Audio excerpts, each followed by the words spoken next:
Hello everyone, and welcome to the first video lecture in the Class 8 series of video lectures. Today we're going to be talking about radicals and bond cleavage.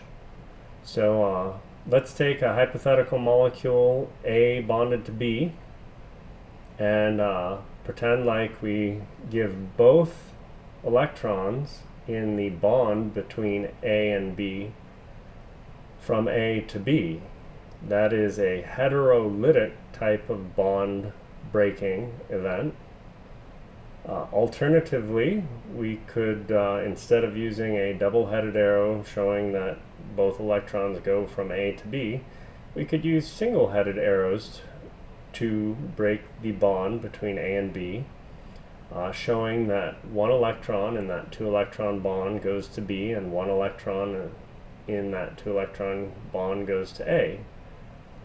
We call that homolytic bond cleavage.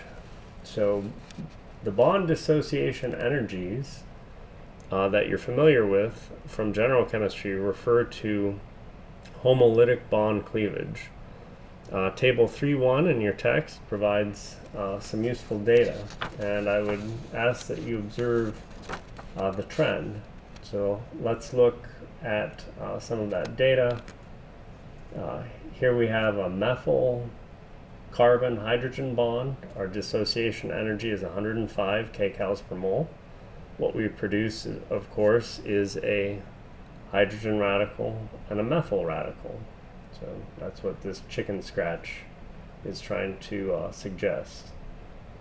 How about ethane? Breaking a carbon-hydrogen bond, what does that cost in terms of dissociation energy? Well, 101 kcals per mole. So we decreased some. We produced the same hydrogen radical, but now we produce a primary carbon radical. How about breaking one of the primary carbon-hydrogen bonds in propane? Well, again, it costs us 101 kcals per mole. We produce a hydrogen radical and a primary propyl radical. We could alternatively think about breaking a secondary hydrogen carbon bond, and if we homolytically do that, our dissociation energy is 98.5 kcals per mole. Again, we would produce a hydrogen radical and, in this case, a secondary radical. So as we go from methyl to primary radicals to secondary radicals, what's happening to our dissociation energy? It's decreasing. So we could extrapolate that a tertiary carbon radical should have an even lower dissociation energy, and lo and behold, if we abstract the tertiary proton from 2-methylpropane, it only costs us 96.5 kcals per mole to generate, of course, a hydrogen radical and a tertiary carbon radical. So, this being college, we're interested in understanding reasons for trends, and so let's discuss that. So radical stability is inversely proportional to the dissociation energy for the bond broken. What we're trying to say is the lower the dissociation energy, the more stable your radical is. And so the question is why? Well, let's consider the structure of a carbon radical. The carbon itself is sp2-like hybridized. It has a p orbital that contains one electron. When we say compare a methyl radical to a primary carbon radical, such as the one formed by abstracting a hydrogen atom from ethane, a difference is we've got this neighboring methyl group instead of another hydrogen. And so in that neighboring methyl group, you have filled bonding molecular orbitals, carbon-hydrogen bonding molecular orbitals. And so there's something called hyperconjugation, which can stabilize the ethyl radical relative to the methyl radical. That would be donation of electron density in this filled sigma carbon hydrogen molecular orbital over to the singly occupied p-like orbital in the carbon-centered radical. There's, of course, a vacancy in that p-like orbital. It can hold up to 2 electrons, so it can accept electron density from the neighboring filled molecular orbital, which happens to have suitably phased lobes in close proximity. However, there's another stabilizing effect for the primary carbon radical versus the methyl radical. In addition to hyperconjugation, there is electron donation from the methyl group of the ethyl radical through the carbon-carbon bond. So that carbon atom possesses more electron density than a hydrogen atom, and through that bond it can also push in electron density to that carbon-centered radical. The effect described above is called the inductive effect. So we'll see that again, as this is not the only case where it affects stability.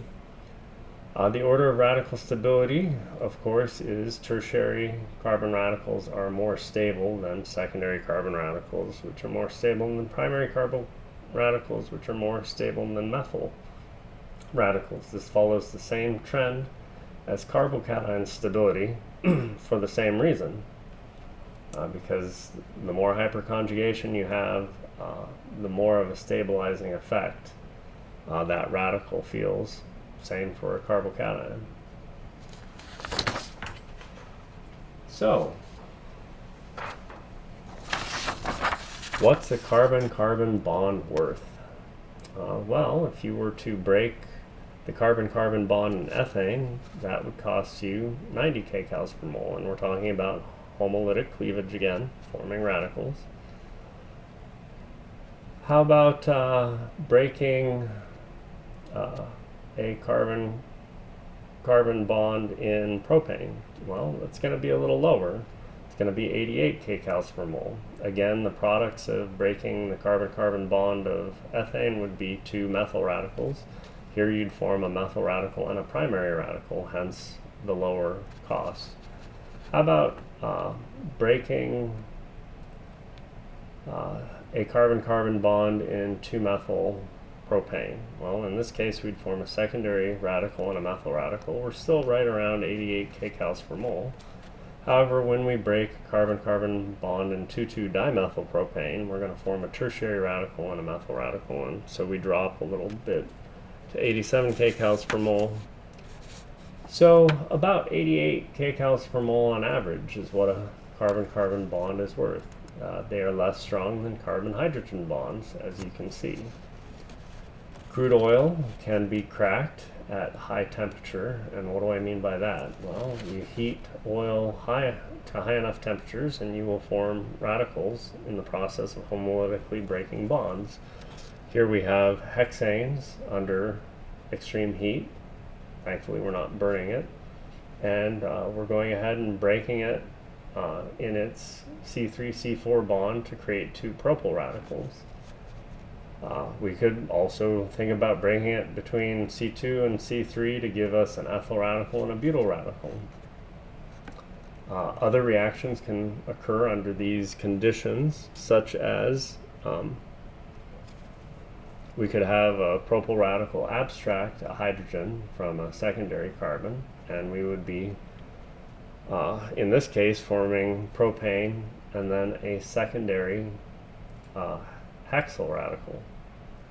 This is like a propagation step, and we prefer going from left to right because we get a more stable radical.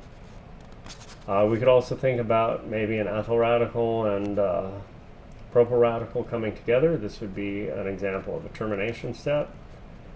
There's another type of reaction that radicals can undergo called beta hydrogen abstraction. So our radical comes along and bumps into a hydrogen on a carbon atom adjacent to another